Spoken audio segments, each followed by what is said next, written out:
বাইরে অনেক মেঘলা, এই জন্য ভেবেছিলাম আমি এগুলো শুকিয়ে রাখবো, কিন্তু শুকানো যাবে না, কারণ বৃষ্টি হবে, 2-3 দিন বৃষ্টি দেখাচ্ছে।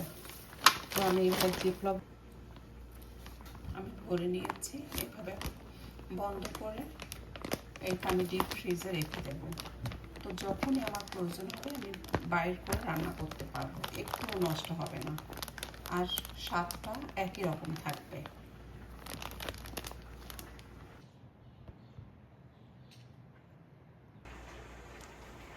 ধনিয়া পাতাগুলো আমি এইভাবে শুকিয়ে রাখতে চেয়েছিলাম। দেখুন, এটা হলো মেথি পাতা, যখন আমার প্রয়োজন হয় আমি এখান থেকে নিয়ে ব্যবহার করি।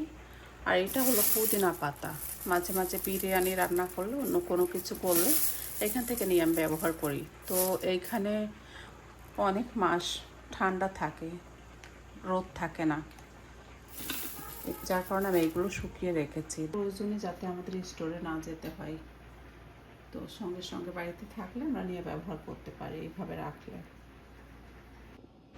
সারা বছর রেখে খাওয়া যায়, নষ্ট হয় না।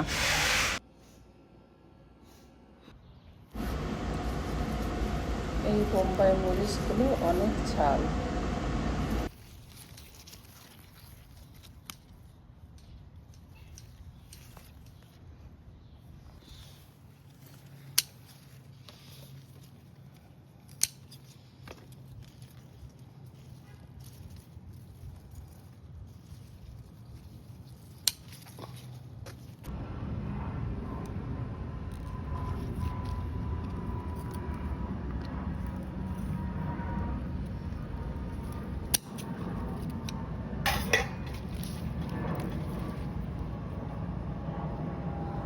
একসঙ্গে যখন অনেকগুলো ঝাল পেকে যায়, আমি এইগুলো এইভাবে ধুয়ে সংরক্ষণ করে রাখি নর্মাল ফ্রিজে।